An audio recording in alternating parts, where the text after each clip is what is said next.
nom que nous portons, Père, donne gloire. Esprit de Dieu.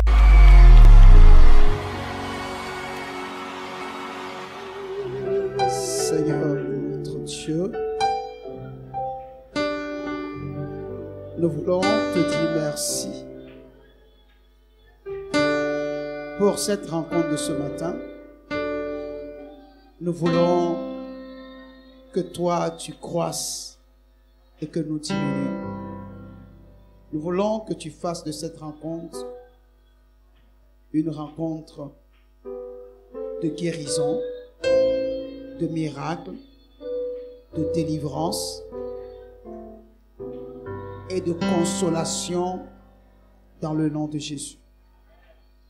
Saint-Esprit, nous voulons que tu prennes le contrôle, que tu touches nos vies et que nos vies ne soient plus les mêmes. Seigneur, fais quelque chose de particulier ce matin dans nos vies. Que ce culte soit un culte de la manifestation de l'Esprit de Dieu. Saint-Esprit, nous te confions toutes choses. Que des âmes soient sauvées. Que des corps reçoivent la guérison. Seigneur, accomplis tout ceci pour la gloire de ton nom. Au nom de Jésus, nous avons prié. Nous pouvons nous asseoir. Gloire à Dieu. Soyez les bienvenus dans sa présence. Alléluia. Amen. Que le Saint-Esprit touche nos vies ce matin. Que nous ne partons pas d'ici tels que nous sommes venus. Tous ceux qui ont été dans sa présence ont eu leur vie transformée. Alléluia. Amen. La prière ce matin. Et que le Saint-Esprit vous touche. Alléluia. Amen. Je veux te parler de quelque chose. Bien-aimé, dans le livre des Actes, chapitre 4, verset 23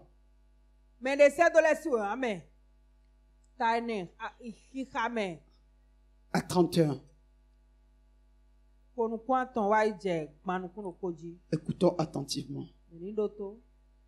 Après avoir été relâchés, ils allèrent vers les leurs et racontèrent tout ce que les principaux sacrificateurs et les anciens leur avaient dit.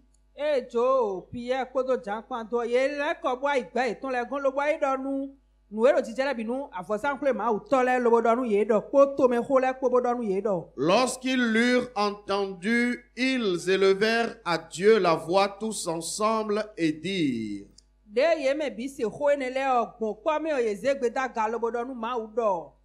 Seigneur, toi qui as fait le ciel, la terre, la mer et tout ce qui s'y trouve, c'est toi qui as dit par le Saint-Esprit, par la bouche de notre Père, ton serviteur David.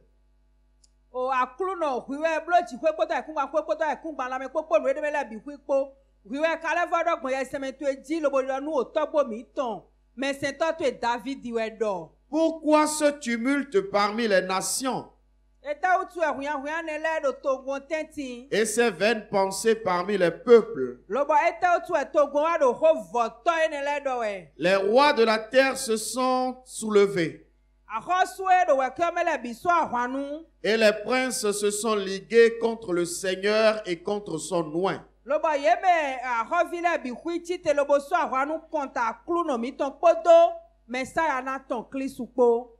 En effet, contre ton saint serviteur Jésus que tu as oint, Hérode et Ponce Pilate se sont ligués dans cette ville avec les nations et avec les peuples d'Israël pour faire tout ce que ta main et ton conseil avaient arrêté d'avance.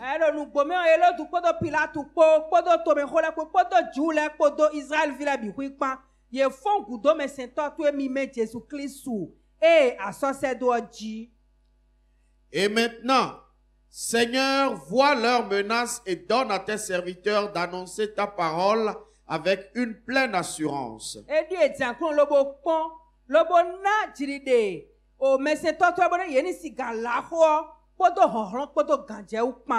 En étendant ta main pour qu'ils se fassent des guérisons, des miracles et des prodiges par le nom de ton saint serviteur Jésus.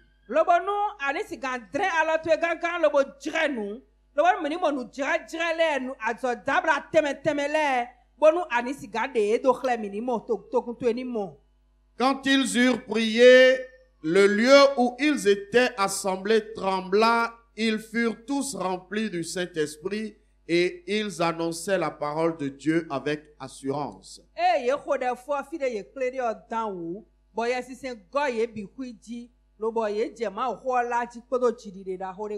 Amen.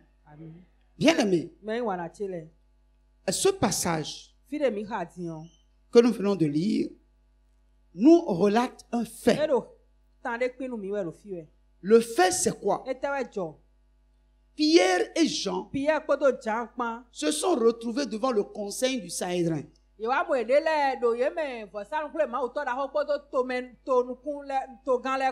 Pour quelle raison? Parce que pour la première fois, un miracle a été accompli par la prière de ces deux hommes.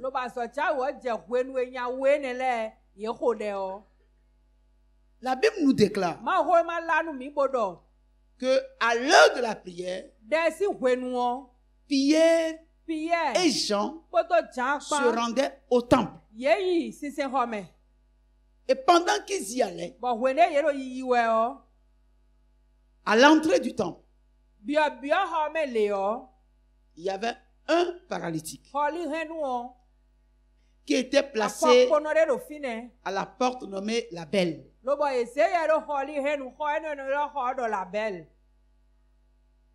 Et comme d'habitude, cet homme demandait l'aumône. Et ce jour-là, quand il a demandé l'aumône, Pierre et Jean lui ont dit, nous n'avons ni argent, ni or à te donner.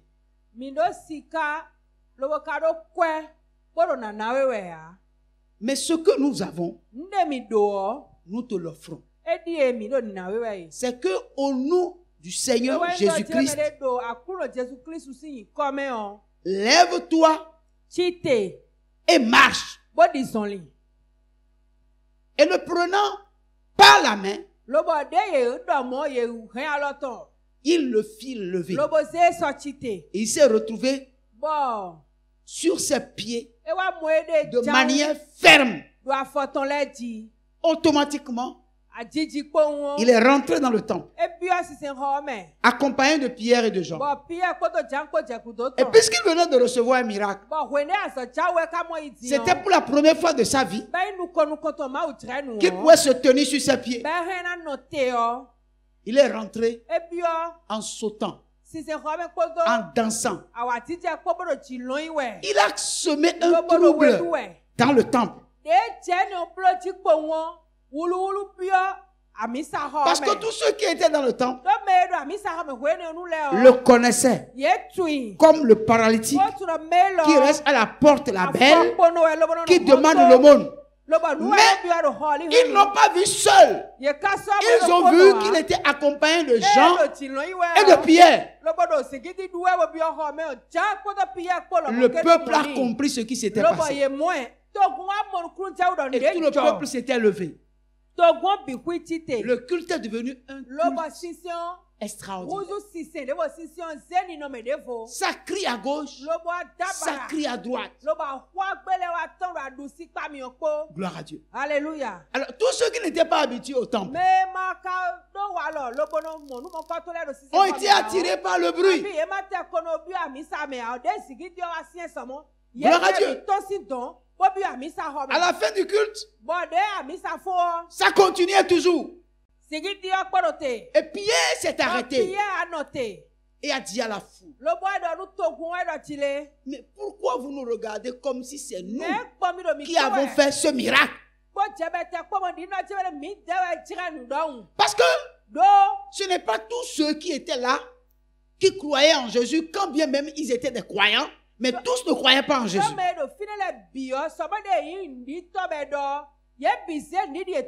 Mais c'était une occasion propice pour Pierre d'annoncer Jésus. Et il s'est mis à parler. Mais ce n'est pas nous. Pourquoi vous nous regardez comme si c'est nous? Non, ce n'est pas nous. Mais c'est la foi dans le nom de Jésus que vous avez crucifié, que ce paralytique-là se tient debout devant vous.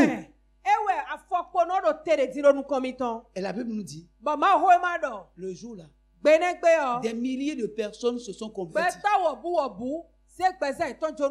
Et là, les souverains sacrificateurs, le Sanhédrin, n'étaient pas du tout d'accord que cela puisse se passer. Et ils ont mis la main sur Pierre et Jean. Gloire à Dieu. Alléluia. Vous me suivez? Ils ont mis la main sur Pierre et Jean. Et quand ils les ont arrêtés, ils les ont mis au cachot pour calmer la situation. Et le lendemain, ils les ont appelés et ils leur ont demandé une chose. Par quel pouvoir et au nom de qui vous faites ces choses? Tu as dit, oh, qu'est-ce qui nous a été demandé de nous expliquer par rapport à un bienfait à un homme malade? Permettez-moi de vous dire que, en réalité, c'est dans le nom de Jésus que vous, les sacrificateurs, les dignitaires, vous avez, en accord avec Ponce Pilate et Hérode, crucifié ce Jésus-là, qui est mort à la croix, qui a été enseveli. Il s'est ressuscité le 3e jour. Nous en sommes témoins. C'est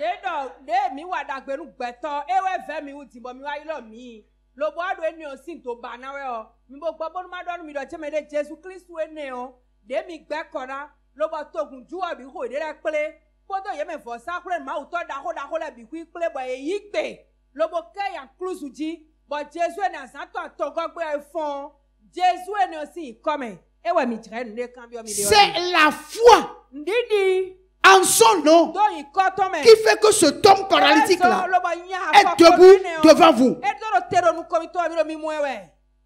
Et je voudrais vous dire qu'il n'y a de salut en aucun autre. Vous l'avez crucifié seulement. Mais il est la pierre rejeté par vous, les principaux sacrificateurs,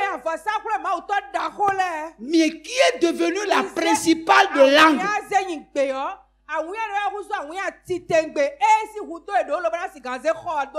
Sous ce ciel, parmi les hommes, il n'y a aucun nom que Dieu a donné par lequel un homme sur cette terre peut avoir le salut.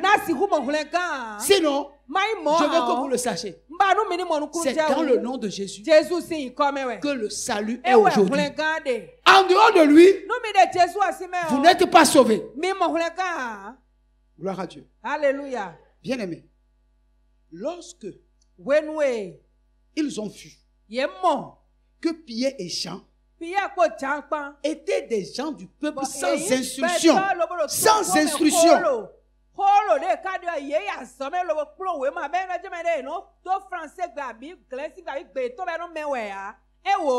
Mais quand ils ont vu leur assurance, sachant que c'est des gens qui ont été avec Jésus, ils leur ont dit, sortez et attendez-nous. Et maintenant, ils ont tenu conseil.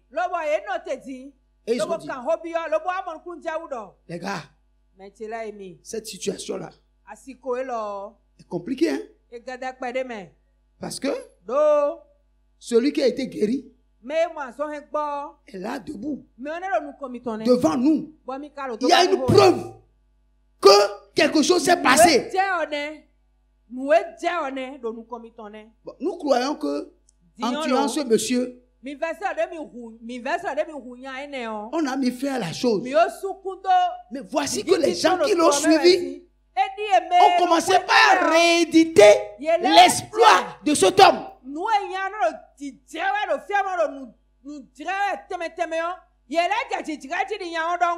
nous les arrêtons, le peuple va se révolter. Donc ce qu'on va faire, il faut qu'on les menace. Appelons-les. Et battons-les de verge. Et puis après, on va leur dire, nous vous interdisons de parler encore au nom de ce monsieur. Nous ne voulons même plus entendre que vous avez accompli des miracles en son nom. Sinon, on vous a frappé. Mais prochainement, on vous vient de vous frapper. C'est que on a regardé dedans pour vous. Mais prochainement, quand ça va arriver là, vous allez comprendre qu'on va vous éliminer. Gloire à Dieu. Gloire à Dieu. C'est de l'intimidation. Or, le problème c'est quoi? Ces hommes-là étaient hier, quand ils étaient avec Jésus, étaient des hommes ordinaires. Mais depuis que le Saint-Esprit est descendu sur eux, ils n'étaient plus des hommes ordinaires. Ils étaient des hommes remplis de la puissance d'en haut, qu'on ne peut influencer. Parce que ils étaient remplis d'un courage. Aucun homme ne pouvait encore les influencer. Et là, bien aimé, la Bible va nous dire, Pierre et Jean leur répondirent. Verset 19 de Acte 4. Pierre et Jean leur répondirent, jugez s'il est juste devant Dieu de vous obéir plutôt qu'à Dieu.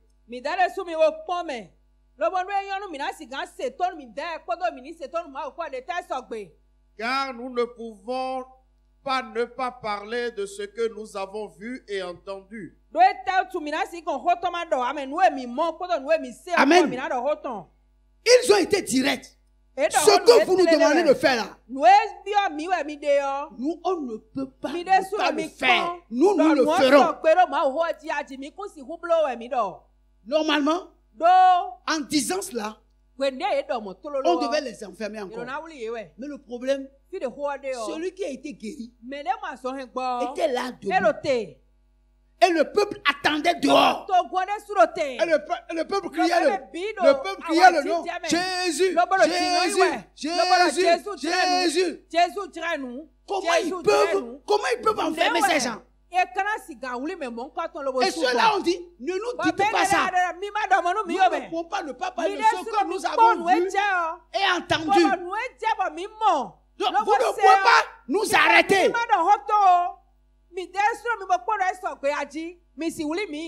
Gloire à Dieu. Alléluia. Je te dis une chose.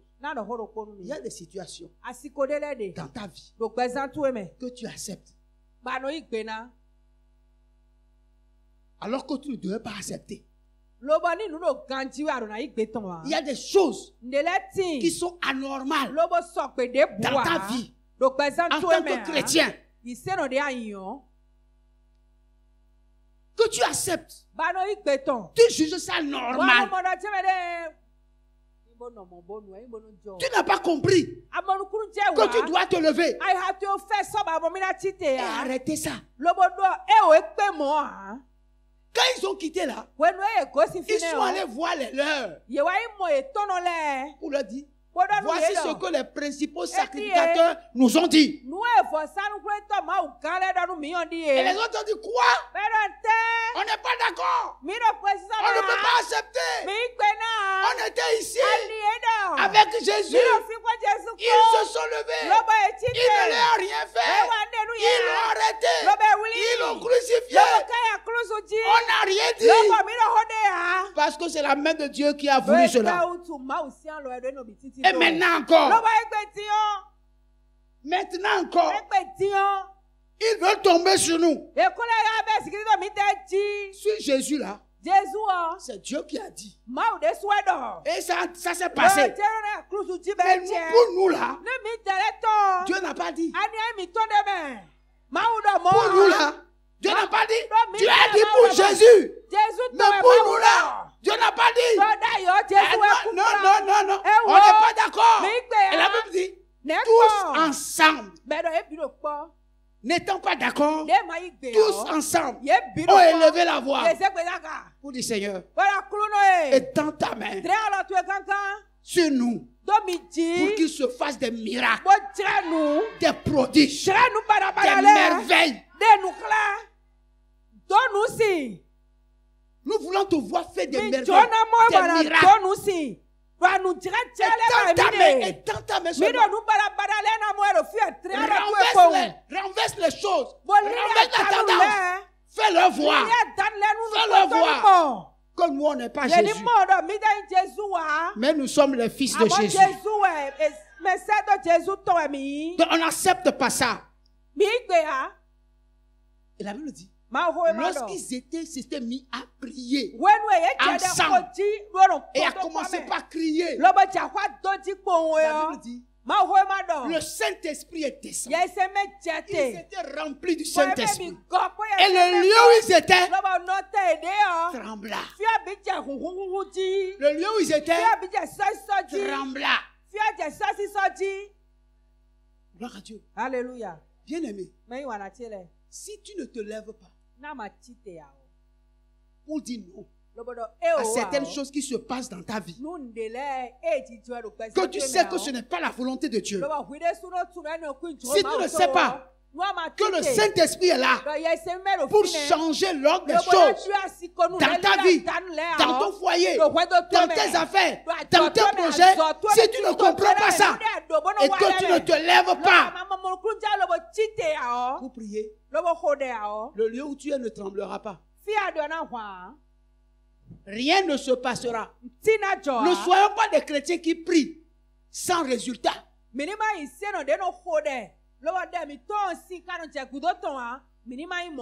Gloire à Dieu. Alléluia. Un jour, Paul et Silas ont été arrêtés. Dans le livre des Actes, chapitre 16.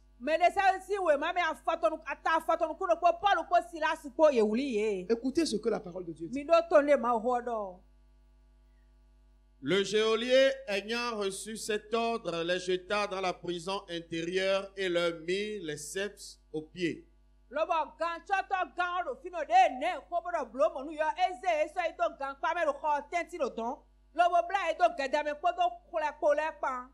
Vers le milieu de la nuit, Paul et Silas priaient et chantaient les louanges de Dieu et les prisonniers les entendaient.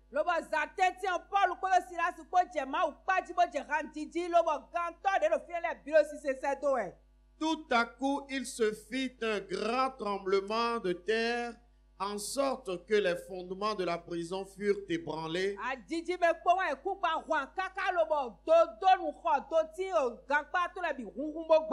Au même instant, toutes les portes s'ouvrirent et les liens de tous les prisonniers furent rompus.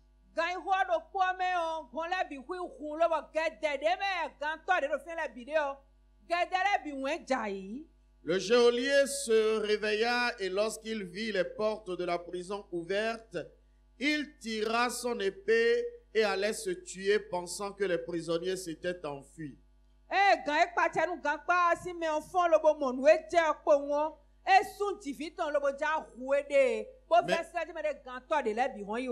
Mais Paul cria d'une voix forte, ne te fais point de mal, nous sommes tous ici. Gloire à Dieu. Bien-aimé, quand vous n'êtes pas révolté par votre situation, le Saint-Esprit n'agira jamais à votre endroit. Si vous n'êtes pas révolté de la situation que vous vivez et vous vous habituez à votre situation, vous acceptez de cohabiter avec elle. Vous acceptez une cohabitation forcée.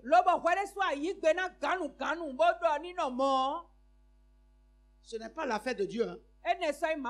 C'est ton affaire. Quelqu'un m'entend? Vous m'entendez bien? Paul et Silas ont été arrêtés. Pourquoi? Ils ont été arrêtés parce qu'il y a une femme qui les a suivis pendant des jours pour annoncer au peuple. Ceux-ci, ce sont des serviteurs du Dieu vivant. Ce sont des serviteurs du Dieu vivant. Pendant 3 jours, Paul était fatigué de cette publicité gratuite. La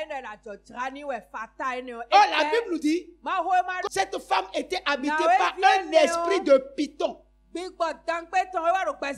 procurait beaucoup de gains à ses patrons par la divination. Vous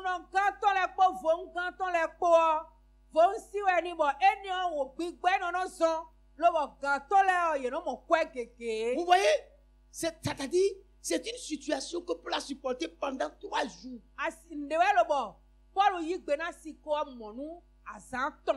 Et toi, il y a des situations que tu as acceptées depuis des années. Paul là, c'est pendant 3 jours. Et le 3e jour, il dit non, je suis fatigué. Je suis révolté. Est-ce que quelqu'un m'entend ici? Est-ce que quelqu'un m'entend ici? Tu as supporté des situations pendant des années. Tu as accepté une cohabitation qui te ronge, qui te détruit depuis des mois, depuis des jours, depuis des années. Et il ne t'est pas encore venu à l'esprit que tu constates que cette situation est agaçante et que tu t'arrêtes pour tourner tes regards vers la situation, pour lui dire trop, c'est trop, arrête maintenant.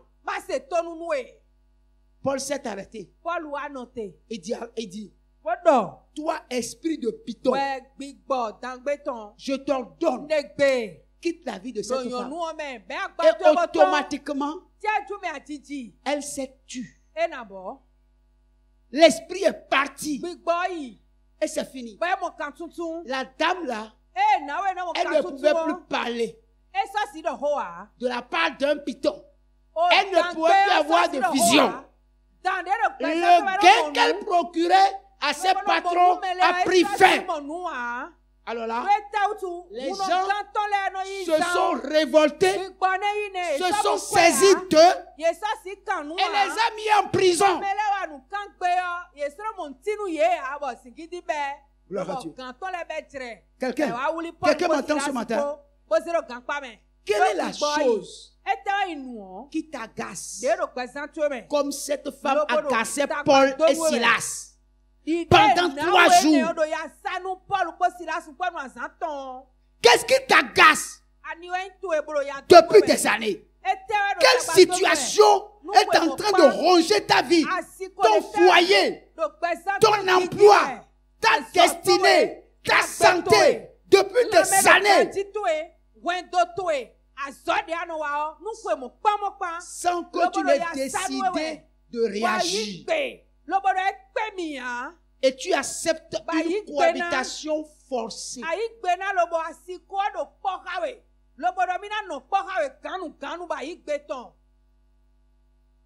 Où est-ce que tu en es? Le problème, ce n'est pas d'être à l'église, je vous l'ai dit toujours. Ce n'est pas une affaire d'être à l'église. Tu viens à l'église avec la situation. Tu repars chez toi avec la situation. Parce que tu as accepté de cohabiter avec elle. Où est-ce que tu en es aujourd'hui? Est-ce que tu veux finir avec cette situation? Est-ce que c'est normal que tu dises que tu es chrétien, rempli du Saint-Esprit, et tu vis cette vie de misère, cette vie de douleur, de souffrance? Un chrétien qui pleure jour et nuit. Quand tu viens à l'église, tu es bien pimpant, bien habillé, mais tu as une cargaison de situations incontrôlables. Tu es un conteneur rempli de mauvais esprits. Mais quand on te voit, tu as l'apparence de quelqu'un qui est content, joyeux. Mais ta joie n'est que pour quelques instants. C'est quand tu viens à l'église que ta joie est manifestée. Dès que tu sors de l'église, tu perds la joie. Parce que tu as accepté une cohabitation. Une cohabitation qui te fait mal. Tu as accepté une situation qui ronge ta vie. Et tu n'es pas révolté. Il n'y a pas de révolte en toi. Tu as accepté ça comme ça. Comme si ton Dieu est incapable. Comme que Jésus n'est pas le même hier et aujourd'hui. Qui n'est pas capable de changer ta destinée. Tu vas entendre certaines, mais pasteur, on va faire comment? On va faire comment? On supporte. Tant que tu auras la capacité de supporter, tu vas accepter la cohabitation. Jamais. On a mis Paul en prison. À la prison intérieure. Alléluia. Et au milieu de la nuit, Paul et Silas se sont levés. On dit, frère, on va chanter. On va louer le Seigneur. Gloire à Dieu. Alléluia. Pourquoi? On n'enferme pas le Saint-Esprit. Celui en qui le Saint-Esprit est, il est comme le vent. On ne peut jamais le comprendre. Il est insaisissable. Ils se sont mis à chanter, à taper les mains. Ils chantaient. Ils chantaient. Louaient Dieu. Ils s'arrêtaient. Ils priaient. La Bible dit, le Saint-Esprit est descendu dans la prison. Et les murs de la prison se sont ébranlés. Ça, c'est pas spirituel, c'est physique. C'est physique. Les murs là, c'est pas des murs spirituels. On a bien dit, les murs de la prison se sont ébranlés.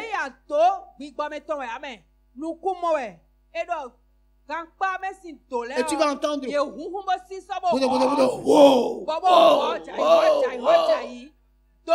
Toutes les murs sont tombées. Parce que deux hommes remplis du Saint-Esprit. On dit, il y en a marre. Prions, chantons, louons Dieu. Et les murs de la prison se sont ébranlés.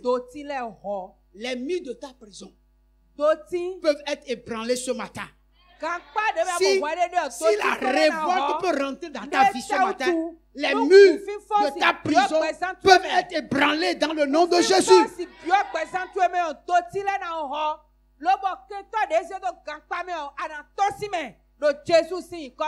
Alléluia. Non seulement les murs se sont ébranlés, écroulés, mais les chaînes qui tenait les prisonniers en captif était brisé. Les prisonniers étaient tous libérés. Et l'onction était là. La présence de Dieu était là. Et le chef de la prison, il dit, je suis mort. C'est fini pour moi. Il a pris son épée pour se tuer. Paul dit, garde-toi de te tuer, car aucun prisonnier n'a fui. Personne n'est parti. Pourquoi? Parce que le Saint-Esprit contrôle la situation. Le Saint-Esprit ne peut pas permettre que les brigands partent. Gloire à Dieu. Nous sommes tous là. Est-ce que vous savez que la nuit là, Paul et Silas sont sortis. Mais le problème, les autres prisonniers sont restés. Parce que ce ne sont pas eux, qui se sont révoltés de la situation.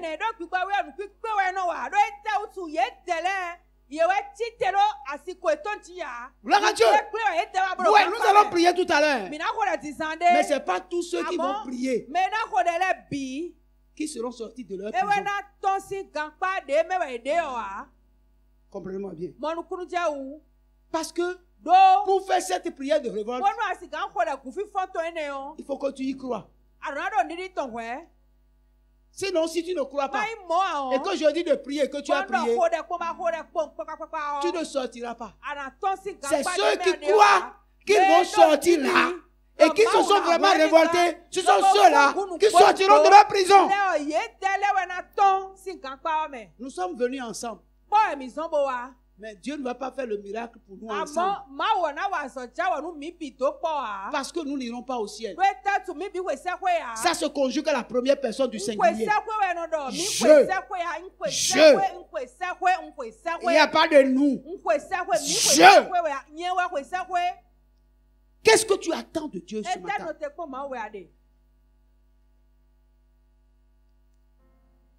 Seulement 2 prisonniers sont sortis. Tous les autres, malgré que les murs se sont écroulés, tous les autres sont restés là. Personne, il n'y a personne qui les a retenus. Mais ils ne pouvaient pas sortir. Parce qu'ils étaient sous le contrôle de l'onction du Saint-Esprit. Elle les a maintenus. C'est le Saint-Esprit qui libère, c'est le Saint-Esprit qui maintient. Donc ce matin, c'est le Saint-Esprit qui va te libérer ou c'est le Saint-Esprit qui va te maintenir. Mais je veux te dire, le désir de Dieu est que tu sortes de cette prison. Mais tu n'es pas sorti de cette prison sans être un révolté.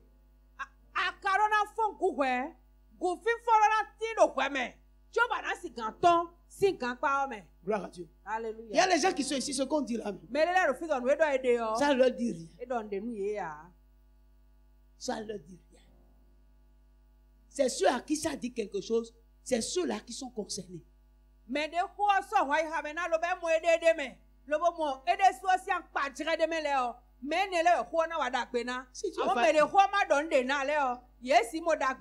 Si tu es fatigué du chômage, et tu es fatigué de cohabiter avec le chômage, ce matin, tu es concerné. Si tu es fatigué d'être célibataire,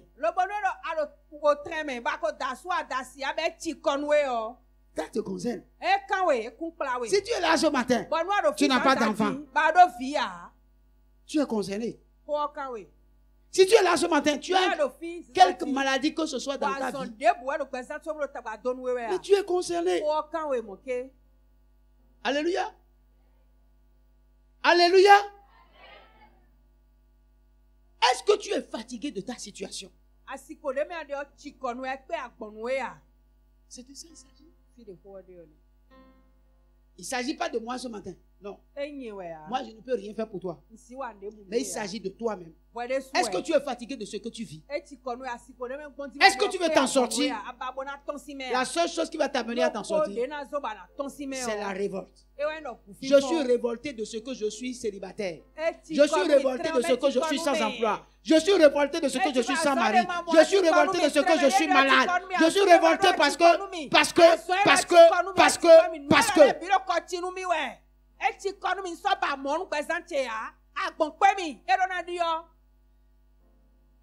Est-ce que tu peux te lever?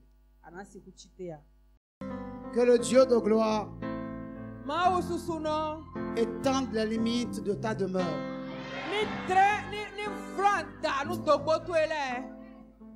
Qu'il étende tes limites. Qu'il élargisse tes voies. Que le nord ne retienne point. Que le sud ne retienne point. Que l'est et l'ouest ne retiennent point. Que le centre ne retienne point. Les bénédictions qui te sont échues en tant qu'héritier d'Abraham dans le nom de Jésus. En tant qu'héritier, héritière, co-héritière de Jésus-Christ. Que rien n'arrête. Que rien n'arrête. Tes limites soient illimitées par l'onction de Dieu qui coule dans ta vie. Dans le nom de Jésus. Que ce jour soit un jour de témoignage. Que ce jour soit un jour de témoignage. Que ce jour soit un jour de témoignage. Un jour de miracle. Un jour de miracle. Au nom de Jésus. Un jour de miracle. Au nom de Jésus. Un jour de miracle. Au nom de Jésus. Un jour de miracle.